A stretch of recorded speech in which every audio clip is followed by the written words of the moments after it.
Sunday school leaders, hopefully everybody made it just fine through our Easter season, as well as the storms that we had on Wednesday night. So we are continuing in our unit entitled More Than Enough, How Jesus Meets Our Deepest Needs. This week we're in session 5, looking at our need for peace, all out of John chapter 14. And the point of this lesson is that Jesus is the way to the Father, therefore we can live in peace. So this week we're looking in another familiar passage in John chapter 14. It's a passage that I use quite often if I'm doing a graveside service, because it talks about in times of trouble, when our hearts are troubled, when we're sad, when we're discouraged, that we do have a hope and we do have peace. Now here in John chapter 14, we are at the last night of Jesus' life on earth before the death, burial, and his resurrection. Now, of course, Jesus knows this, but I don't think his disciples have quite grasped exactly what's going on here. I remember the last night that I spent with my father. It was a Tuesday night in October in the year 2003. And my dad was in Baptist Hospital, had thyroid cancer. And I think we all knew that the end was probably fairly close in sight, but we were holding out some hope that some other treatment or some medicine or something would be able to help him last a little bit longer. And I drove down from Mountain Home and spent the afternoon and all night with him, and we had a great talk and talked about a lot of things that he wished he could have done in his life and places he wished he could have gone. We had a good conversation. Then I left the next day to go back to Mountain Home. And then he died that Thursday around noon, 1 o'clock in the afternoon. So I always will remember that last conversation that we had. I know now, it means a lot more to me now than it did. It was important then, and it meant a lot at that time. But looking back, knowing that was the last conversation, of course, that means a lot more to me at this time now than it did when it was actually happening. So I think likewise, as the disciples looked back on their last hours with Jesus, these words probably had more meaning to them later than it did at the time that they were spoken. And just to get a little context, let's go back to chapter 13. What's going on here? As you look through the headings there in John chapter 13, you'll see that Jesus washed the disciples' feet. He indicated that someone was going to betray him, and of course we know that was Judas Iscariot. And Judas leaves the group to go and complete that transaction. Then Jesus foretells not only his own death, but Peter's denial as well. So there's a lot of heavy things going on immediately before this. And so that's why in verse 1 of chapter 14, Jesus starts off by saying, don't let your hearts be troubled. Because like I said, I don't think it's all sunk in yet to the disciples. But as they recall this conversation later, I think it will have more meaning to them. So just a couple of things I want to point out about this week's passage. That the I am statement that we're looking at here is that Jesus says, I am the way, the truth, and the life. It's very exclusive. Jesus doesn't say I am a way or I am one of many ways. He says I am the way. Definite article. The way, the truth, the life. He further emphasizes that exclusivity when he says no one comes to the Father except through me or except by me.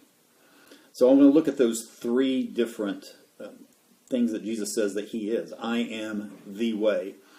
The Old Testament is full of verses talking about the way that people must walk and the ways of God. And here's a list of just some of those for you to look up and use in your class if you'd like. There is Deuteronomy 5:32 and 33, Deuteronomy 31:29, Isaiah 30:21, Psalm 27:11, just to name a few.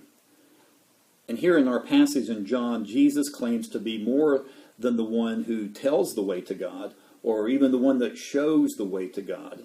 He says he is the way to God. So he's the way, he's also the truth. You know, many people can teach about the truth. As a Sunday school leader, you are teaching about the truth. But even we teachers of the truth occasionally battle with being untruthful. But Jesus is the embodiment of moral perfection. He is truth. His character matches his teaching. So he's the way, he's the truth. and He's the life. And this, to me, ties back to last week's lesson when Jesus says, I am the resurrection and the life. So I would refer back to what you talked about last week, maybe do a little tie-in there and cement some of those thoughts, reemphasize some of the things that you talked about last week, that he who believes in me will live, even though he dies, he will live. Because to know Jesus is to know God, and to know Jesus is to know peace. So you might want to include a verse even that's not in our text, and that's down in the same chapter, John chapter 14, but down looking in verse 27, he says this, Peace I leave with you, my peace I give you. I do not give to you as the world gives. Do not let your hearts be troubled, and do not be afraid. Jesus not only gives us his peace, he is peace. Now, of course, we're not talking about an absence of trouble, but we're talking about that calm assurance that even in the midst of trouble, even in the midst of those very trying times, discouraging times here on earth, he's there with us. And not only that, we have an eternity in heaven to look forward to when we leave this trouble-filled earth. An illustration I like to use in Sunday school class, in fact, I've used it so much that my students hopefully know it, and they're probably getting a little tired of it, and that's the illustration that Randy Alcorn uses in the book entitled The Treasure Principle.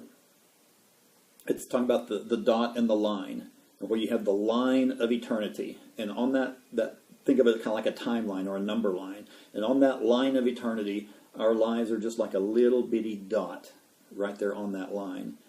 And while we're living, of course, here on this earth, we're living and consumed with all the things that go on inside that dot.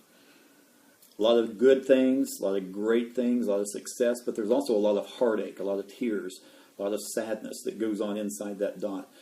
And if we get that eternal perspective, and we know that Jesus is our peace, and we know that he is the way, the truth, and the life, if we realize that when we're focused in on that dot, when we're living in the dot, and those hard times, those troubling times come our way, it's peace. It's that calm assurance during those times that we know that we have that eternity to look forward to spending with Jesus in heaven. That's all I have for this week. Next week we will look at our final lesson in this series. It's our need for purpose. It'll be out of John chapter 15, looking at Jesus saying, I am the vine. So look forward to that. Hope you have a great Sunday. Don't forget to pray for your class.